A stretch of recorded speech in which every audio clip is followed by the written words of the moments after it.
Hi friends, मैं Meena Sharma UP से स्वागत करती हूँ आपका डेली रेसिपी चैनल में। यदि मेरा रेसिपी पसंद आए तो आप मेरे चैनल को लाइक करें, सब्सक्राइब करें, अपने दोस्तों के साथ शेयर करें और मेरा अगला रेसिपी देखने के लिए बेल आइकन की घंटी को ज़रूर दबाएं। धन्यवाद। आज मैं बनाने जा रही हूँ आलू पपीते की सब्ज़ी। तो आलू पपीते की सब्ज़ी को बनाने के लिए सबसे पहले चाहिए पपीता, आलू, मैंने 2 प्याज लिया है और चना लिया है, टमाटर लिया है। इसमें कटोरी में तेल लिया है इसको छौंकने के लिए, और एक कच्चा मसाला इसको बोल सकते हैं। तो ये है अदरक, लहसुन और मिर्ची, एक कच्चा मसाला पड़ेगा इसमें। और ये है धनिया, जीरा, गोल मिर्च और पोस्तो, और ये है हल्दी पाउडर, थोड़ा सा गरम मसाला लिया है और स्वाद के अनुसार नमक, और ये इलायची बाद में पड़ेगी सबसे लास्ट में। सबसे पहले मैं मसाले को पीस लूँगी। ये मसाला है धनिया और जीरा, इसको मैंने हल्का सा भूज लिया है, भूज के और इसको मैं पीस लूँगी। भूजने के बाद बहुत जल्दी पीस जाता है, ये देखिए बहुत जल्दी पीस सकते हैं भूजने के बाद।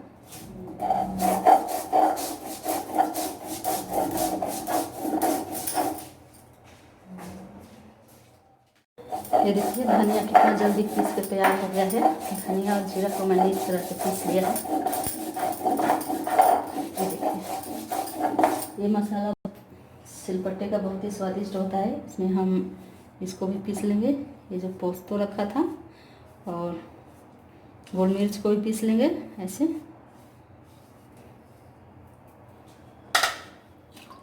ये देखिए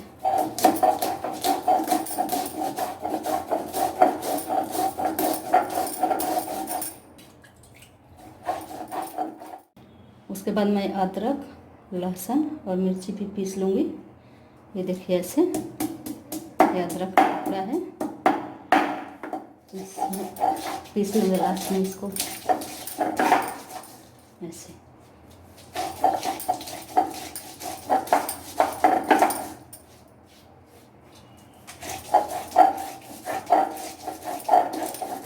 हमारा मसाला पीस कर तैयार हो गया है, तो हम इसको किसी छोटे बर्तन में निकाल लेंगे ऐसे। ये देखिए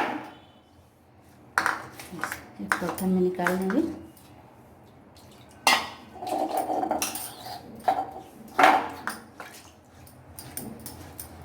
बर्तन में निकाल लिया। इसमें हल्दी पाउडर डाल देंगे ऐसे। गरम मसाला बाद में डालेंगे, गरम मसाला बाद में डालेंगे इसमें। चलिए ये देखिए मसाला मैंने पीस के रेडी कर दिया है। अभी मसाला मेरा तैयार है सब्ज़ी में डालने के लिए। और ये है सब्ज़ी जो मैंने काट के रख लिया है। तेल भी मेरा गर्म हो चुका है। तो सबसे पहले हम प्याज को इसमें डाल लेंगे ऐसे। प्याज को इसमें डाल देंगे।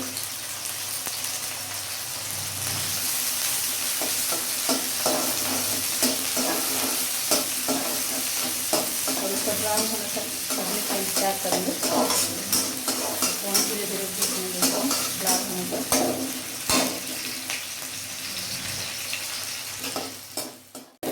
देखिए मैंने प्याज को भून लिया है, और प्याज में ही हम नमक डाल देंगे।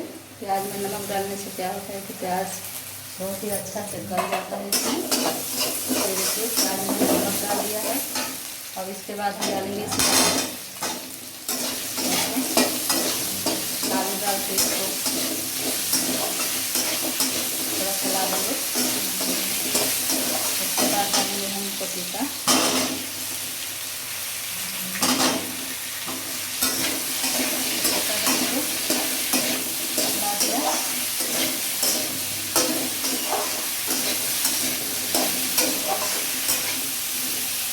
उसके बाद डालेंगे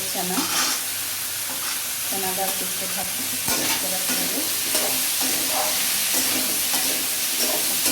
पकने देंगे। ये देखिए सब्जी हमारी 2-3 मिनट तक भूजा है, और इसमें डाल देंगे हम टमाटर, क्योंकि टमाटर थोड़ा पहले ही डालते हैं, टमाटर गल जाता है इसमें थोड़ा सा लगता है। और इसके मसाले से पहले हमने टमाटर डाल दिया है और अब डाल दिए हम मसाला जो पीस करके रखा है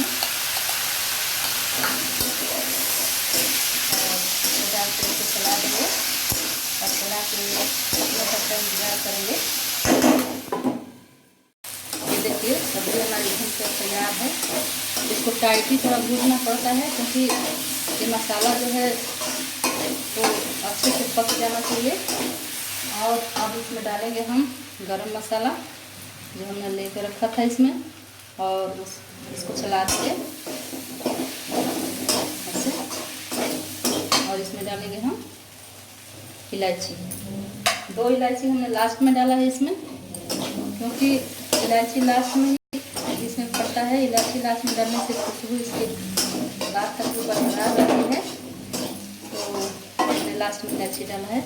और ये देखिए मैं डाल रही हूँ पानी इसको पकने के लिए,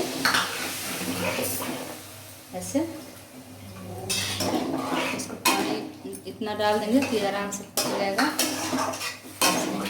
और इसको हम ढक देते हैं और पकने का। ये देखिए सब्जी बनकर हमारी तैयार हो गई है। इसे हमने 10 मिनट तक पकाया हुआ है। 10 मिनट पकाने के बाद अब ये पूरा गल गया है। ये देखिए गल गया है। अब इसको हम फ्लेम को बंद कर देंगे और इसको उतार लेंगे कढ़ाई को। कढ़ाई को उतारने के बाद हम इसको कटोरी में निकालेंगे ऐसे। ये देखिए कितनी रसेदार सब्जी बनी है, कितनी बढ़िया सब्जी बनी है। आप भी खाइए। ये देखिए दाल की ज़रूरत नहीं है, रस्से वाली सब्जी है, तो आप चावल के साथ रोटी के साथ खा सकते हैं। वैसे हम इसे चावल के साथ खाने वाले हैं। वैसे हम इसको चावल के साथ खाएंगे। ये देखिए हमने चावल बना के रख लिया है इसमें, ऐसे चावल के साथ इसको हम खा सकते हैं। आप भी अपने घर में पपीते की सब्ज़ी बनाइए, बहुत ही बढ़िया सब्ज़ी बनती है, टेस्टी सब्ज़ी बनती है। जो तरीका मैंने बताया है वैसे ही बनाइए और अपने परिवार को, अपने घर में सभी को खिलाइए बना के। Thank you.